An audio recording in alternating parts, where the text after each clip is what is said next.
guys. Fire away. What's up, guys? Hey, good.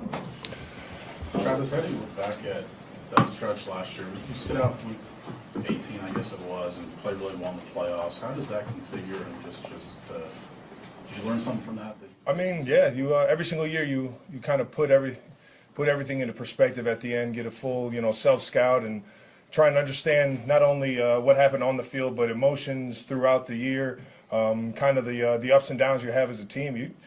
You gotta take all that into account and really dissect it, right, and understand how you can learn from it and how you can be better from it. And I think that last year the ups and downs and the challenges we were presented, I think the team handled it great. And I think the biggest thing on that is just taking that mentality. All the leaders and all the people that have been in this building, taking that mentality and just implementing it into the season this year. What about just for you personally? I mean, just that. As a leader, I take a lot of responsibility to make sure that we're all on the same page in terms of the emotion and the energy and how we're attacking the day every single practice day, even if it is minicamp.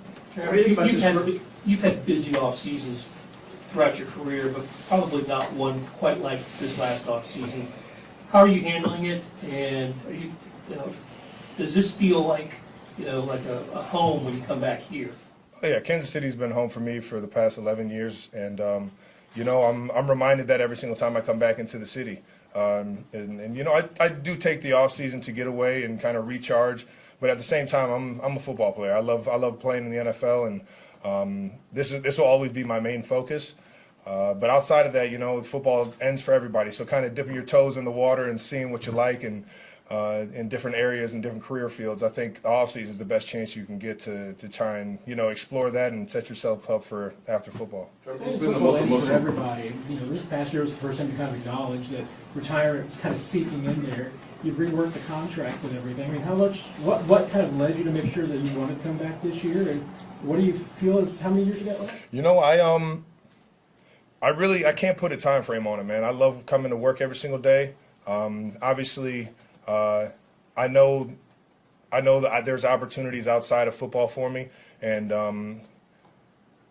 I think you got to keep in perspective that I'm still a little kid when I come into this building, man. I know I'm 34 years old, about to be 35, but I have a love to do this right here in the middle of the heat in June. I love coming to work every single day and doing this. So I'm going to do it till the wheels fall off, and hopefully that doesn't happen anytime soon. But I can definitely understand that it's towards the end of the road than it is the beginning of it. And I just got to make sure I'm set up for after football as well. Travis, how important do you think, how important do you feel the Chiefs made in their off-season moves? Obviously, last year was a little bit stressful on the body, for you. But with them bringing to Hollywood, drafting Xavier, the team looked like offensively to be able to stretch the field this year to give you a chance to get underneath more often and not have so much wear and tear on you this season. Wear and tear me, baby. I'm ready for it, man. Put the load on me. I love being accountable for the men and the women in this building and Chiefs Kingdom. I love the aspect of everybody counting on me to try and make that play for the team and just do the right things out there on the field and better judgment for the team. And I just I don't think that anything from last year put more miles on me, made me less of a player. I think it was all in all it was just focus, being my own worst critic. And capitalizing in situations that I should have. Year 12 for you. In Worthy and Hollywood, you guys added obviously two really fast guys. What's that going to do for the offense? I mean, it's unbelievable that Veach finds ways to bring in not only guys that have talent, that have unbelievable skill sets, but are good people. Just being able to get to know them over this off season, it's just been cool. That Hollywood and X are just, they're down-to-earth, humble guys, and they love coming to work and they love football. And when you bring that kind of mentality into a building that has that culture already set, the sky's the limit for those guys, and I'm excited that they're here. Year 12 for you, how do you keep that consistency so that, your approach to the game doesn't change? I only know one way at this point, man. It's the Andy Reid way, and it's you have a certain focus to each day, set yourself up to get better and better, and seeing where the team is now, you have to find a way to play your best from this point on all the way till, hopefully January and February. And I mean, the road has started, and I'm excited for it. But I only know one way, and that's the Andy Reid way. He played David Njoku's softball game of the weekend. He said you're one of the nicest individuals he ever met. Where do you get that from? Like, is it something that's taught from Chief Dad? Njoku, man, my guy. He's one of a kind, man. And I'm so excited for his upcoming season. He made huge strides last year, and is really becoming one of the premier tight ends in the league. So I'm excited for him, and I'll always try and support our fellow tight ends in this world. So I appreciate him saying those kind words. But I like to say my father would slap me silly if I was any other way. Sometimes you just got to straighten up and do the right things. And I think over the course of my life, I found that being kind and being genuine and being just who I am and true to that, I think that's the right way to live. And sure enough, I really appreciate David for saying something like that. But I'll say my family, my mom and my dad are the reason why I'm just always a friendly guy. We'll go across the room. Go ahead, Emily. This is a little off topic, but there's a YouTube short of you cooking with your significant other, and I just kind of want to know what you like cooking together. That's a good question. I respect that question, but I'm going to keep that one to myself because I thoroughly enjoy cooking with her. So it's something I would rather just keep personal. Nate?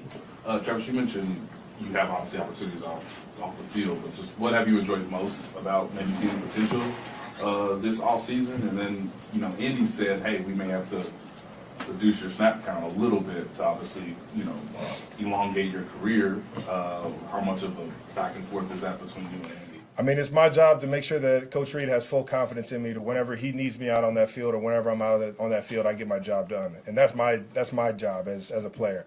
Coach Reid, he'll tell you, he's got 51%.